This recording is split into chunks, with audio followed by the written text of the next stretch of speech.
Introduction. Ravi, have you done today's maths homework? Yes, I have gathered some information about the different sports liked by the students of our class. Okay, but how will you interpret which is the favorite sport among the students? It's easy. I have arranged the data in tabular form. Now by looking at the data, I can say basketball is liked by the highest number of students. Children, you see, collecting data is a very important task. We can arrange data in different forms and get some useful information out of it. So, in this lesson, we shall learn about data handling. Objectives. At the end of this lesson, you'll be able to recall the importance of collection and organization of data, calculate arithmetic mean, mode, and median of any given set of data, determine range of a set of data. Well, anybody knows why there is a need of collecting data? Suppose we have a data about the runs scored by different Indian batsmen in a cricket match. By looking at the data, can you interpret which Indian batsman had the highest runs during the year? No. Therefore, to find that, we need to collect data regarding the highest runs scored by each batsman during the year.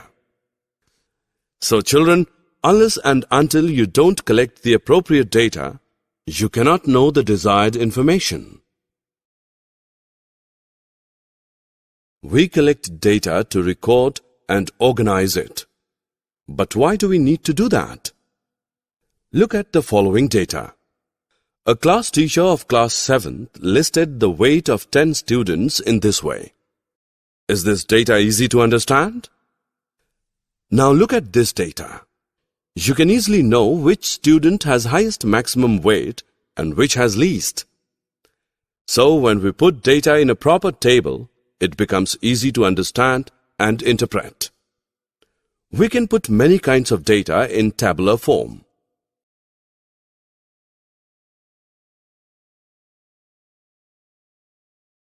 Rahul spends on an average of about 2 hours daily for his outdoor games. The average temperature of New Delhi at this time of the year is about 40 degrees Celsius. Have you noticed the word average? By average, we understand that Rahul usually plays for 2 hours. On some days, he may play for less number of hours, and on the other days, he may play longer. Similarly, the average temperature of 40 degrees Celsius means that the temperature of New Delhi at this time of the year is around 40 degrees Celsius.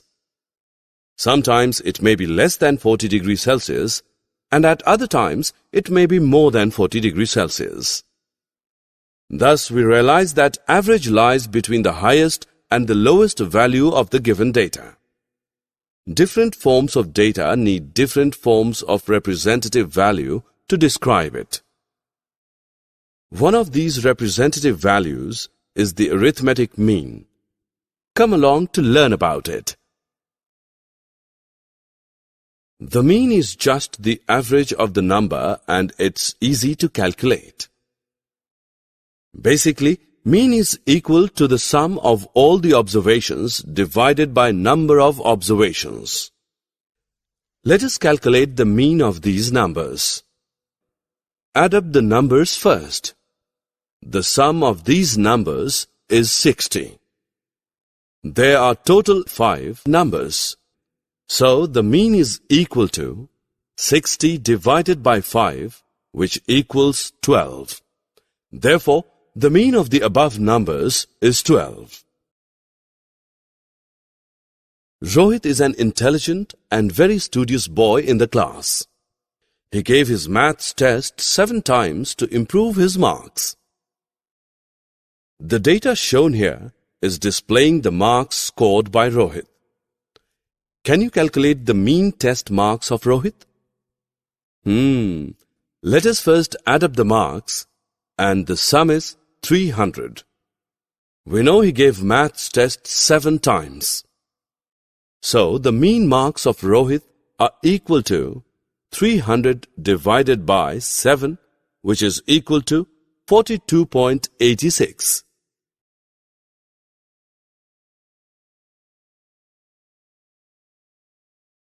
The range of a set of data is the difference between the highest and lowest values in the set. To find the range, first order the data from least to greatest. Then subtract the smallest value from the largest value in the set.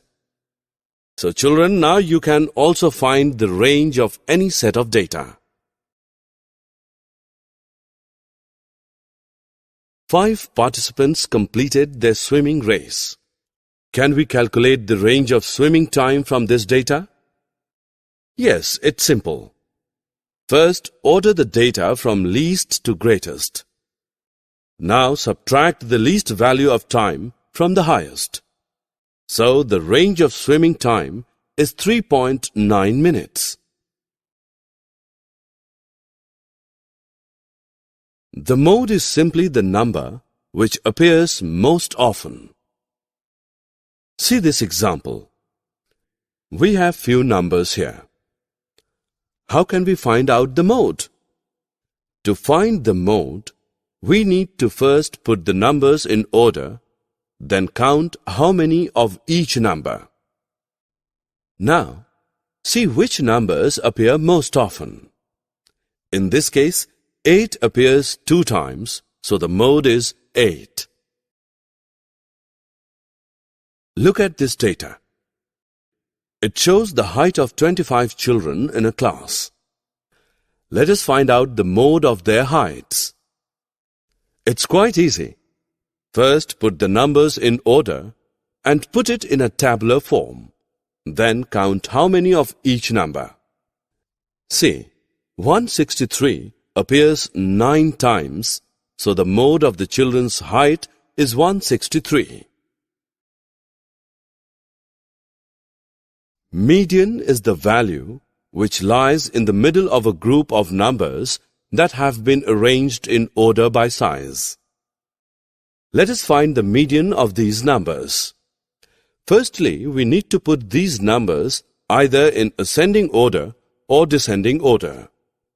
You can see the middle number is 12. It has 3 numbers to its right and 3 numbers to its left, so the median is 12. The Goenka family has 5 children, aged 9, 12, 5, 18 and 15. What is the age of the middle child? First of all, we should order the children's ages from least to greatest. Definitely, the age of the middle child is the middlemost number in the data set, which is 12. Likewise, you can find out the median of various data. Summary. Let us summarize what we have learned.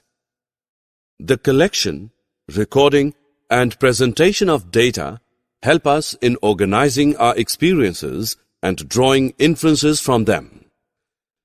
Arithmetic mean is equal to the sum of all the observations divided by number of observations. The range of a set of data is the difference between the highest and lowest values in the set. The mode is simply the number which appears most often. Median is the value which lies in the middle of a group of numbers that have been arranged in order by size.